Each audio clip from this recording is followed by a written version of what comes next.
Paano ba malaman na sira ang ECU ng iyong sasakyan? Paano ito i-diagnose? Yun! Yun mga kalagnot, ito yung unit natin ngayon, Hyundai i10. So tingnan natin kung ano ba yung problema dito. So dito lang muna tayo. So ayan, in-on ko yung ignition dito at in-start. So ayan, makailang kablit nga ako dito ng susi pero wala siyang redundo. Malakas naman ang baterya nito. So walang problema yung baterya at saka okay din yung starter. Pero ang problema ay wala siyang redundo. Okay. So ayan, tingnan natin. Start. Start na. So yun guys, naka-start na tayo. So ito, kita natin yung wire ng starter. So naka-connect naman. Ayan, kita natin na may pinutol na nga ito nila dito. So yung ginawa kasi ng mga unang tumingin dito ay nagrekta sila. Kaya ayan, naputol na yung wire dito. Ito naman ay parang sa ano lang to, sa compressor to ng aircon. So hindi natin kailangan i-connect to. Lumaya na yan. Parang sa ganitong klaseng sasakyan ay konektado yung starter sa engine ECU natin. Kaya dito tayo. Yan. So gagawin natin, gamitan muna natin ng bulang kristal to.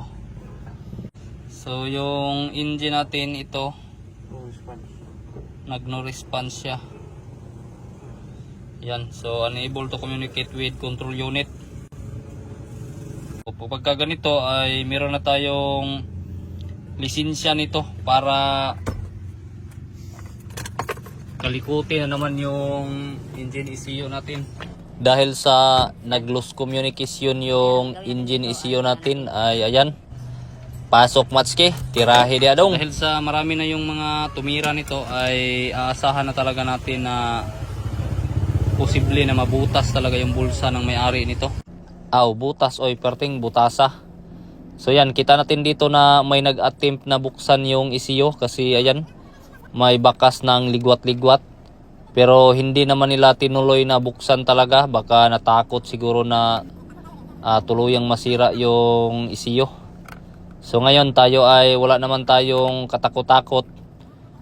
Yan, tingnan nyo yung wirings dito na may nakarekta na. Nangapanit-panit yung kahimtang. So dito tayo, focus tayo sa pagbukas ng ECU. Dahil sa hindi tinuloy nung naunang lumigwat-ligwat nito ay tayo yung tutuloy. Tutuluyan talaga natin tong buksan. Walang lugar sa atin yung takot-takot. Basta buksan natin ay buksan talaga, masira man o hindi. Worth it naman yung pagbukas natin kasi ayan, kita naman talaga na may sunog dito sa ilalim.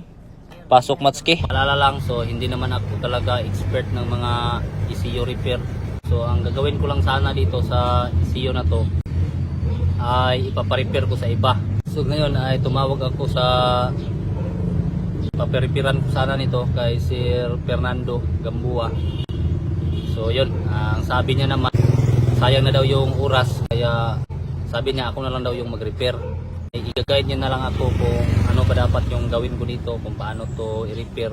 Gawin natin ay i-repair natin to. Pero sa pag-repair natin dito ay meron tayong tao na expert talaga sa ganito na mag-guide sa atin, sa akin. So bali i-guide ako dito. Pero kayo kung hindi naman kayo marunong gaya ko, tapos wala namang makapag-guide sa inyo kung paano i-repair yung mga ECU. So advice natin sa mga ganyan ay wag na lang ninyong galawin. So ipaubayan lang natin sa mga mas nakakaalam talaga ng ganitong trabaho. So ngayon, nagkaintindihan na tayo. Kaya simulan na nating ligwatin at lubagin yung transformer dito. So ayan, ganito lang siya. So natanggal ko na. Ito yung ano bang tawag dito, parang kapasitor ata to, kung hindi ako nagkamali. Yan, so kita natin yung nasunog dito. Kaya pala hindi umusok yung tambutso ng sasakyan kasi nandito sa ECU yung usok. Ayan, buksan natin dito sa likod. Yun, so ito yung i-repair natin banda, yung may nagdaob ang kahimtang. Dahil sa hiningi ko lang naman yung idea nito, kaya ayan, pinakita ko lang sa inyo na ni-repair ko talaga yung ECU. Pero hindi ko muna sasabihin kung paano to ni-repair para naman sa sikreto ng nagturo sa atin ay hindi natin ibubulgar muna. Yun, so ganun lang siya. Pagkatapos ay meron akong ginunting dito na kunting buhay-buhay ng pamumuhay. Shout out sa mga tunay at legit talaga na nagre-repair ng ECU. So saludo ako sa inyo, kayo talaga yung mga tunay na magagaling. Dito ay pinalitan ko yung parang tinapa, ayan yung sardinas. Kasi sa tingin ko parang nasira siguro yon. Pagkatapos kong masulda ay ayan, tinister ko na yung mga sinulda-sulda ko kung may grounded ba. Pero ayan, sa tingin ko ay wala naman siguro, pero hindi rin sigurado. Kaya ayan, ginamitan ko na ng sarili kong technique dito para baka naman ay gumana siya. Ayan, so ito talaga yung original na technique ko. Sa akin na talaga to galing. Ayan, kainin yung isang dahon. Pagkatapos yung isang dahon naman ay ayan, ilagay dun sa may sugat para madali siyang humilom. Ayan. So legit yan. At nang magkaalaman ay ayan, kinabit ko na dito yung kahimtang ng ECU natin. Ginamitan ko lang ng handos de la paslak muna. Dito ay kinabit ko na yung battery. So ayan, hindi ko lang muna tinaod-taod yung cover ng ECU natin para pag umusok siya ay kitang-kita talaga sa camera. Ayan. So para naman gumanda yung video natin. At legit na uusok talaga yung tambutso or yung ECU. Ginaw, start daw! Yun! Go, jump! Woo! Amol! Mandar bay! Ano ba? Duula dire! Unsa magkaka... Effective ang ano? Jampol! Oh, effective boy. Perting efektiba. Amol! Mandar bay! Ano ba yan? Mayabas lang katapat. Nakuha sa mayabas?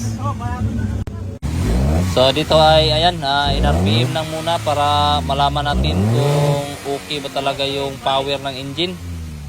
Yun.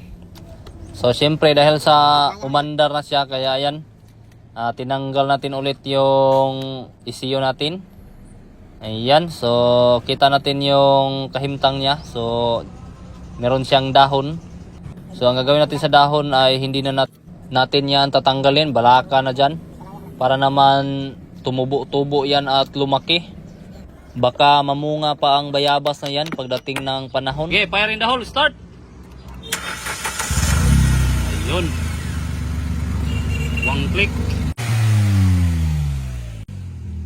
Ayun, naik check engine wala. Gawas. Ayun. Sobrang linis. Walang nakailaw na sign ng pitaka. Siyempre, huwag kalimutang RPM para lumaki-laki na naman yung libor. Tapos ay overtake na agad para magkaalaman kung may power ba yung engine.